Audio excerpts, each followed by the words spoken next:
disputar as redes sociais. A gente somou 6 milhões de visualizações numa campanha, a resposta ao presidente Lula, sim, sobre a saída dele do INE. Eu vi, ele então, e a Mariana segue. Também a gente teve a participação da Suzana Berettiani e do Stefano Lima, e juntos eles somaram 6 milhões. Por enquanto, está sempre aumentando. Então ele é um best-seller de qualquer maneira. O Gabriel é muito articulado e muito sagaz, e sabe capturar bem todos os públicos, de todas as idades. E depois disso eu vou ter que falar sobre pornografia. Mas é isso que eu quero ouvir. Aí ontem à noite eu estava saindo com amigos e eu só contei um pouquinho da história do Gabriel, todo mundo assim deu as antenas assim. Gabriel, você está para falar. Ok, vamos lá. Em primeiro lugar, eu gostaria de referir um pouquinho à conversa de vocês lá. O que me surpreende sobre a origem, o antissemitismo em geral, o que me surpreende é a inversão de valores. Antigamente, os amigos de Israel eram da esquerda política. Os comunistas, socialistas, tudo a favor de Israel. Os árabes eram sheiks, os muçulmanos sultanos, os não sei o que, deixam de lado. E a direita, por definição, era os antissemitas. De repente mudou tudo. De repente a direita ficou totalmente a favor de Israel, em peso. A esquerda está tomando a posição do Lula, por que não dizer, e atacando o sionismo, sem fazer qualquer distinção, ou então confundindo as distinções entre sionismo e semitismo. Então eu tenho um exemplo muito claro na minha frente. No dia 27 de janeiro, dia do Holocausto, eu fui convidado, 2 anos atrás, eu fui convidado da Embaixada de Israel para comemorar, entre aspas, a data. E lá eu encontrei o embaixador húngaro, aquele mesmo que deu guarita para o Bolsonaro, lembra quando foi para a embaixada? E conheci ele, ficamos muito amigos, e depois ele me apresentou ao cônsul da Hungria, que também é uma pessoa encantadora, maravilhosa. E eles souberam do meu livro, que eles eu trouxe aqui, já que o Buzz deu essa furada. E agora o governo da Hungria, que é para publicar meu livro, já estão traduzindo o livro, está dando todo o apoio para mim. E ao governo da Hungria é o Orban, que é, posso dizer, quase extrema-direita. Ficaram super amigos de Israel. Isso é apenas um exemplo. E o Netanyahu, que está com esse problema com a Corte Internacional de Haia, Orban mandou uma carta aberta para ele, convidando ele para a Hungria, que não está dando nem um figo para o Corte Internacional, que passe por lá e dê todo o apoio para ele. Eu posso ser a favor ou contra o Netanyahu, não é o caso, mas o fato é que ele é primeiro-ministro de Israel. E nesse sentido, eu tenho que respeitar.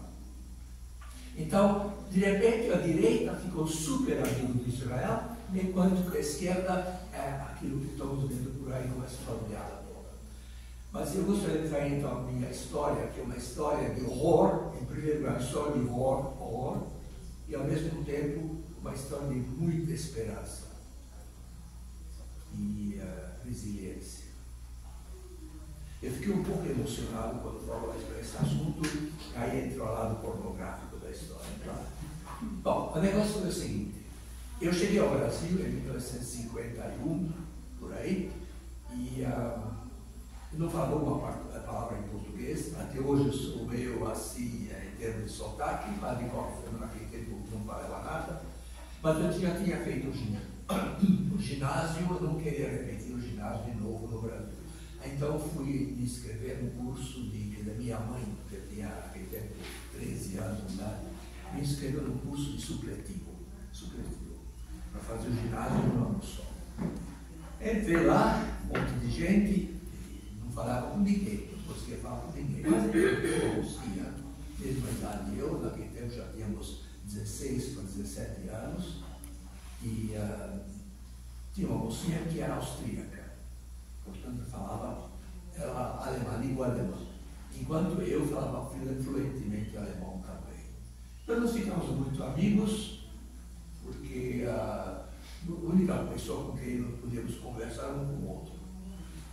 Antes de mais nada, é bom acrescentar o seguinte: o Holocausto, eu sobrevivi na Hungria, em Budapeste, nasci em 1938, e toda a minha família, do lado paterno, família grande, todos eles, sem exceção, exterminados nos campos da Polônia. A minha mãe, muitos sobreviveram, mas também muitos morreram também. Minha mãe sobreviveu junto comigo, eu grudado saia dela.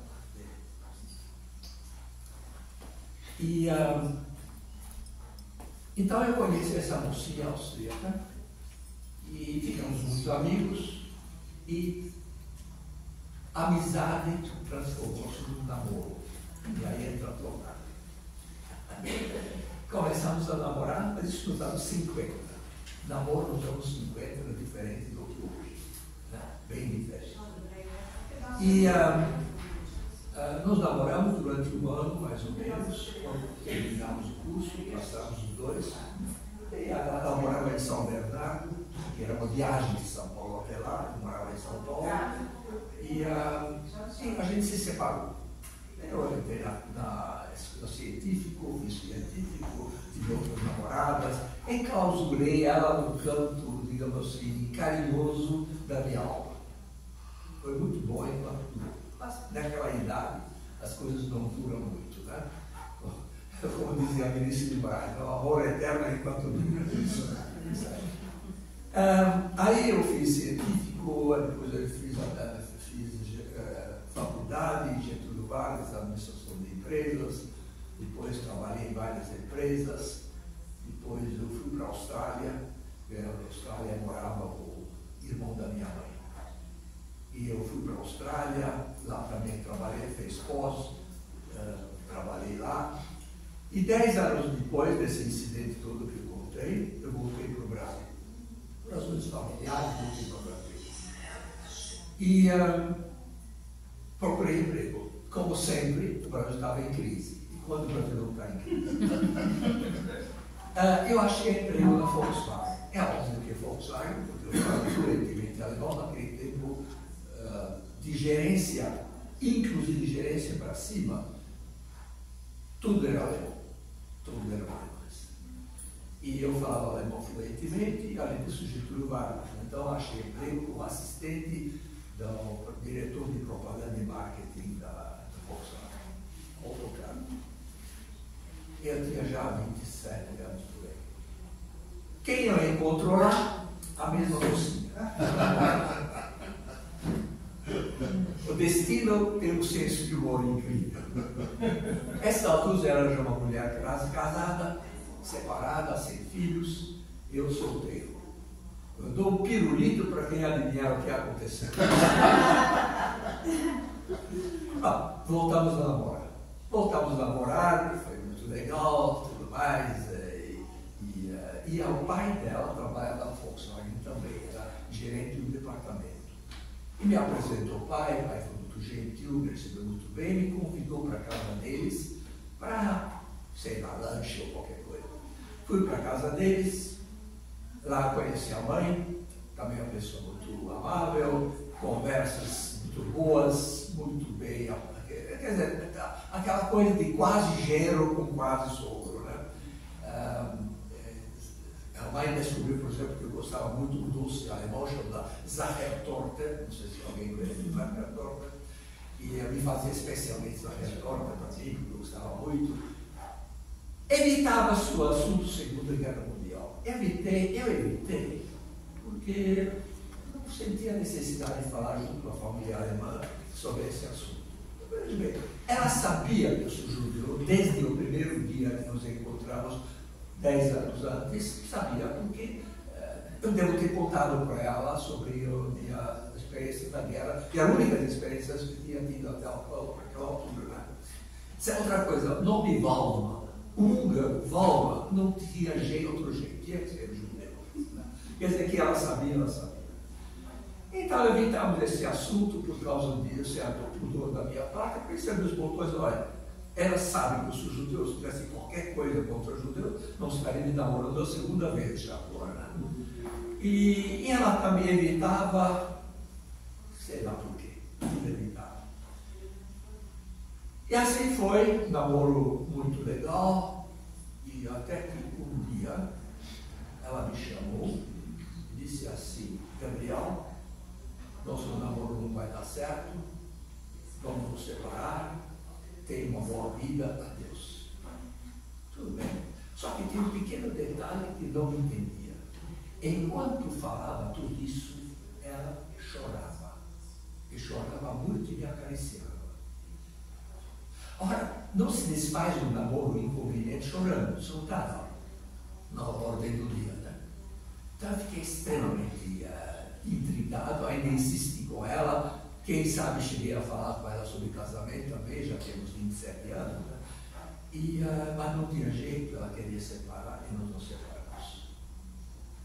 Um ano e meio depois, um dia, eu levanto, eu vou para a sala de jantar, vejo o Estadão em cima da mesa, na primeira página do Estadão, uma enorme fotografia do pai dela, dizendo o seguinte título: preso no Brasil, um dos maiores criminosos de guerra da Segunda Guerra Mundial. O pai dela era o comandante do campo de extermínio de Treblinka. Treblinka. Não era o campo de concentração, era de extermínio. Esse homem envelheceu na casa dele, com carinho, com simpatia e com sacerdote. Essa parte pornográfica. Essa é gastronômica, vai. Essa é gastronômica. Quase pornográfica. Vai. E aí, então, veja bem, o que isso me causou, eu não posso descrever porque é impossível descrever. Das cidades vitais foram zero. E eu não consegui nem falar mais sobre esse assunto. Eu não conseguia verbalizar isso. Não contei para ninguém. Só contei isso para minha esposa, que depois já casei, e para meus 2 filhos. Mas aquela coisa de 3 palavras, com aquela cara, eu não quero perguntas. E assim foi. Essa dor, esse furúnculo, esse câncer dentro de mim, eu não conseguia superar, eu não conseguia entender nada do que tinha acontecido. Até que, no início da pandemia, eu fui para... Eu tenho um grande amigo que, aliás, escreveu o prefácio do meu livro, o Celso Laffer, vocês devem conhecer, ministro dos Assuntos Exteriores, Reis e tudo mais. Ele escreveu o prefácio do livro também. E ele é amigo meu desde os 17 anos de idade. E ele não tinha chegado ainda, mas então eu cheguei na biblioteca e lá tinha um livro chamado Os Grandes Casos Jurídicos que passaram pelo Supremo Tribunal Federal e que tiveram implicações internacionais. Abro o livro, folheio e lá está o caso Stadler. E também passou pela Suprema Corte e o Stadler, que é o nome do pai dela, foi extraditado para a Alemanha. Quando o Celso chegou, eu falei para ele: você escreveu esse livro? Sim. Você viu esse Stadler? Ah, você está gostando? Ele começou a fazer considerações. Aí eu olhei muito simpático para ele assim: você sabe que você conheceu a filha dele? Quando eu falei isso, ele pensou que eu efetivamente não me enlouqueci de uma vez. Tinha que chamar a ambulância. Mas eu me lembrei que em 66 eu fiz uma festinha de aniversário na minha casa, o Celso veio, e estava lá, ela estava namorando naquela tempo. Eu apresentei os 2 caras, não podia lembrar, porque trocaram 3 palavras. Aí ele me forçou a contar a história. Eu contei para essa história, com mais detalhes, tudo mais, pornografia. Aí então ele disse para mim o seguinte: Gabriel, eu não te peço, não te proponho, mas eu te intimo. Ele já sabia que eu tinha pendores literários, eu te intimo. Você tem que escrever essa história. essa história não existe. É uma vez no milênio que isso acontece. Tá bom, tá. Voltei para cá. No dia seguinte, ele me mandou um e-mail, citando um grande escritora dinamarquesa, Karen Blixen. Não sei se alguém já ouviu falar de Karen Blixen. Escreveu Festa de Babette, que foi filmado depois, Entre Dois Amores, né, que também foi filmado depois. E a frase é o seguinte: toda grande dor pode ser diminuída se você escreve sobre ela. Essa frase me pegou em cheio.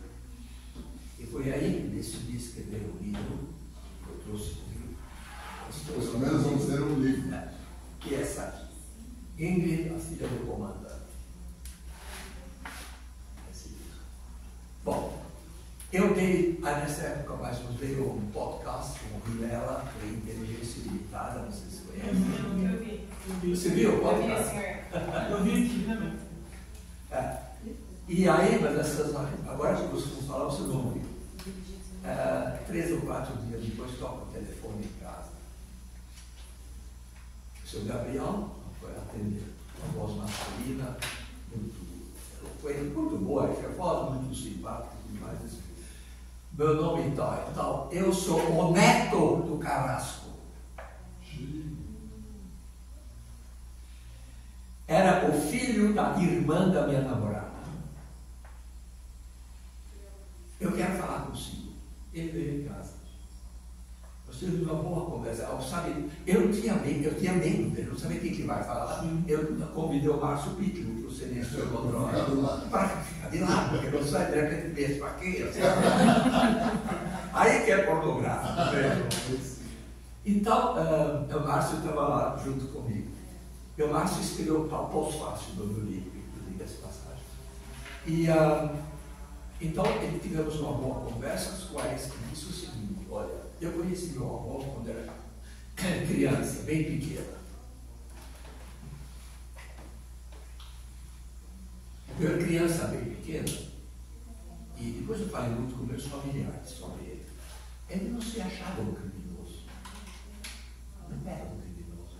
Ele apenas e unicamente administrava o matadouro. Onde, em vez de matar vacas e cabras e bois, matava-se gente. Mas isso é um detalhe, é um pormenor. Ele simplesmente administrou o matadouro.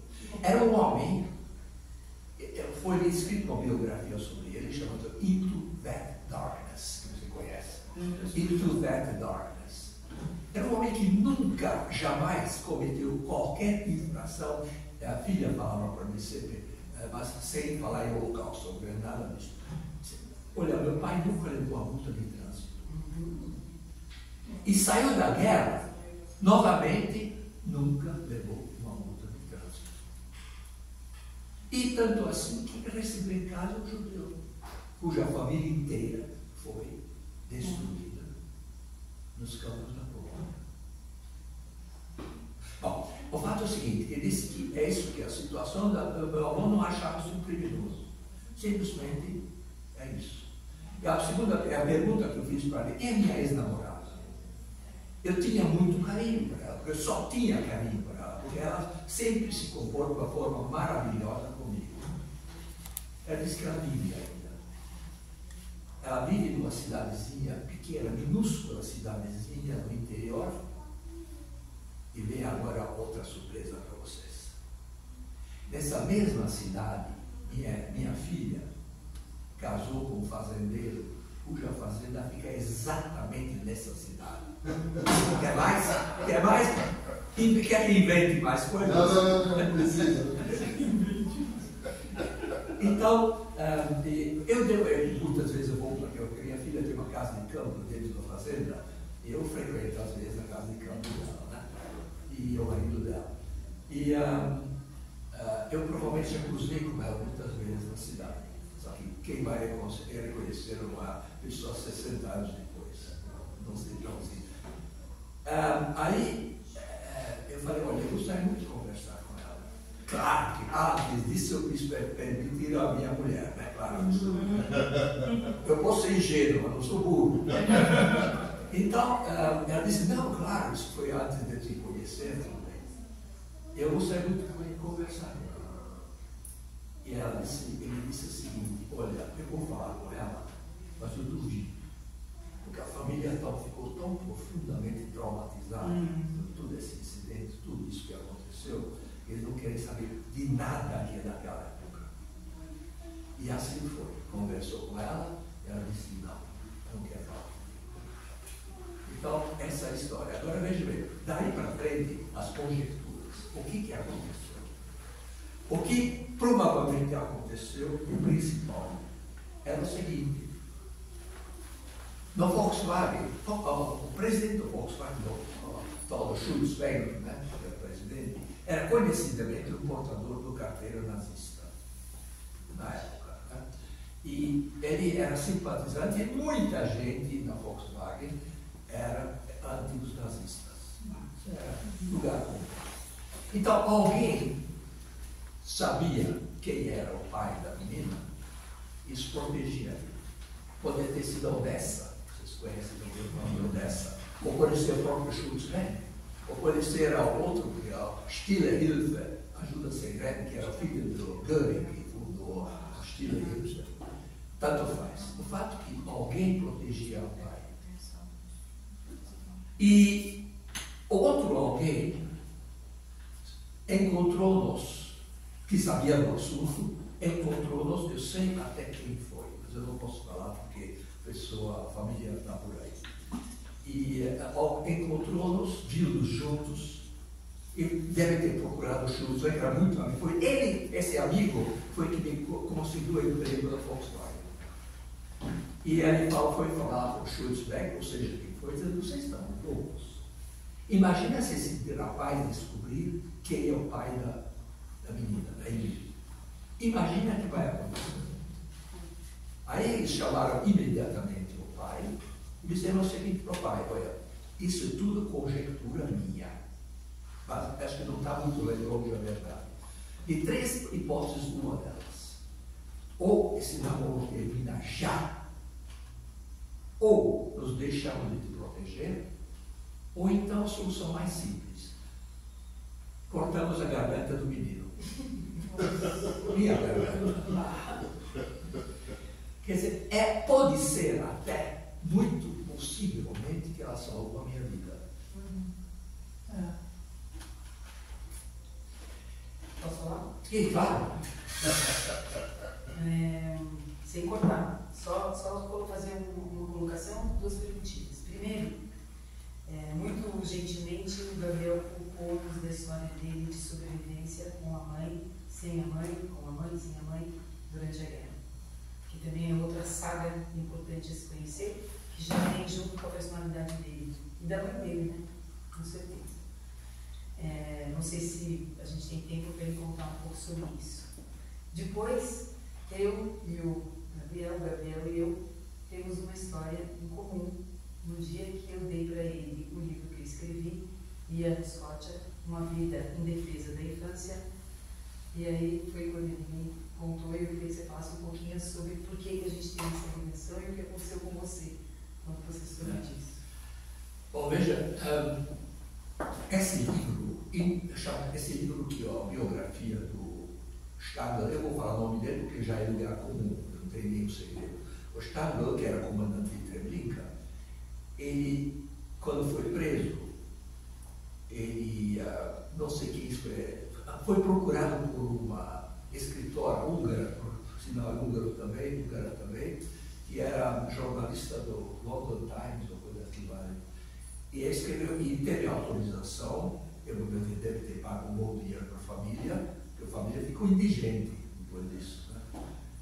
E que escreveu um livro sobre a vida do Stadler com autorização da família, chama-se Into That Darkness, para dentro daquela escuridão. E eu falei com a Sarita sobre esse livro, ela também leu esse livro, e no livro tem um depoimento absolutamente inacreditável. Vocês já sabem quem foi Jan Sforza, né? Ouviram falar de Jan Sforza, né? Um grande educador polonês, judeu, judeu, e tinha 2 orfanatos em Varsóvia, uma delas ortodoxa, para crianças ortodoxos judeus, e o segundo orfanato para qualquer religião, universal. E ela que criou o conceito do direito da criança, direito internacional da criança, que as crianças têm os direitos. Até lá, pode-se dizer que ele, com Montessori e várias outras, mas ele quase foi que iniciou esse movimento, dizia o seguinte: até lá, o conceito era o seguinte: criança era um adulto imperfeito. Ele que criou a identidade da criança como identidade jurídica, proclamando o direito da criança. Muito bem. Veio a invasão alemã, prenderam o Korczak, que era judeu, e levaram para gueto. As crianças foram juntas, já não sei como foi exatamente, foram as crianças juntas. E depois, adivinha onde foram parar? Em Treblinka. Em Treblinka, ele entrou na câmara de gás com as crianças, todos disciplinados. Eu não vou entrar em detalhes porque eu vou começar a chorar agora. E eles foram todos liquidados. O Stangl, quando foi extraditado para a Alemanha, um ano depois ele faleceu de infarto. Já tinha problemas de coração quando eu conheci ele. E na cabeceira da mesa dele estava lá ele lendo o livro de Janusz Korczak. Que coisa. Aí ele me ligou e falou: estou chorando, eu não sou de chorar, mas eu estou chorando com o seu livro. Eu acho que... E ela escreveu uma biografia do Korczak. Eu sei, aqui. O que eu acho incrível, eu acho bom, é que a gente está ouvindo sobreviventes do Holocausto. E foi uma coisa que demorou muito para acontecer. Eu lembro dos anos que eu milito, o único que fazia alguma coisa era o Ben Abraham, que ele aparecia e era o único que aparecia. A gente não tinha outros, apesar que existiam muitos. E de repente eu acho também que a comunidade começou a acordar um pouco sobre isso. Eu investiguei um pouco o assunto por vários motivos. Eu queria saber por que a gente não fez nada. E eu escrevi um livro recente sobre Pincus e eu queria saber por que eles não tomaram a iniciativa de fazer alguma coisa. Eu perguntei para o filho dele e o filho dele me confirmou que o Pincus tinha uma opinião muito clara. Ele achava que nós éramos as vítimas e quem tinha que falar e se desculpar e mudar eram os outros. Os outros que tinham que contar o que aconteceu e ao mesmo tempo se desculpar. E não os judeus. Deus não ia se preocupar com isso, ele era vítima. Ele foi uma vítima. É uma posição que ele tinha, que ele achava importante, por isso que a minha congregação ficava surda, não falava nada sobre o assunto. Né? É uma discussão válida, mas eu acho que não é o suficiente. Quando se começa, eu comecei a trabalhar com Yad Vashem em 97, 98, e nós fizemos um trabalho, e fazemos até hoje, um trabalho enorme de divulgação do assunto. E eu levantei essa questão, não que eu soubesse, porque eu só descobri isso depois, a opinião do Pincus, né? E eu falava, minha congregação não fizeram nada, eu não sou alemão, não sou egípcio, mas eu militei o tempo todo na minha congregação. A gente olha na sinagoga, do lado tem os nomes de todo mundo que pereceu lá. Como não se mexe nisso? Demorou muito para a congregação acordar. Demorou muito para a comunidade acordar. E eu acho que o Rabino Sobel foi um grande mentor dessa mudança. Quando ele, de uma certa maneira, começa a querer entrar no assunto e obviamente, acabou deflagrando outros assuntos que cercaram, até que, eu diria, mais ou menos, a marcha da vida, que foi instalada, não sei em que ano exatamente, mas foi 15 anos atrás, uma coisa assim, a partir desse momento, começam a falar dos sobreviventes. E escrever, e falar, etc. e tal. E realmente a comunidade começa a entender o assunto e a replicar ele. Ainda não tão necessariamente como eu gostaria que fosse. Mas pelo menos há, evidentemente, uma ação em vocês, como sobreviventes. Eu acho importantíssimo o trabalho de dizer as coisas, de dizer as nossas experiências, e passar isso para frente para nossos filhos, netos e quem quiser escutar, para as próximas gerações. E realmente eu acho louvável o seu trabalho, eu tenho acompanhado à distância, né? Não consigo acompanhar tudo o tempo todo, mas tenho acompanhado e eu acho importantíssimo, tanto o seu como dos outros, da Ariela, do Tomás, sei lá, os nomes são tantos e são bons, são nomes que nos orgulham de saírem na frente e falarem. Então, eu me sinto muito honrado de você ter vindo. Desculpa pelos livros, mas a busca realmente você escolheu uma editora daquelas, viu? Chata pra chuchu. Inclusive, eu tenho um grande amigo, Wilco, ele faz os livros, não consigo pegar os livros dele, só se eu for lá comprar. É no Busto também? Ah, eu acho o fim da picada essa luz, mas ainda vou lá brigar com eles. E agora? Mas eu fico muito feliz que você tenha vindo e espero que você tenha uma outra oportunidade para a gente falar do seu livro de outra maneira, e com o livro presente, tá? Para a gente poder realmente mostrar para as pessoas, os seres humanos, que nós somos não, que nós não somos, nós somos tão iguais a todos e tão diferentes ao mesmo tempo. E isso é todo mundo é assim. Agora, só para terminar, desculpa, duas palavras ainda. O nome dela não é Ingrid. Eu mudei o nome dela porque eu quero preservar a privacidade dela. Já não quero me encontrar. Primeiro.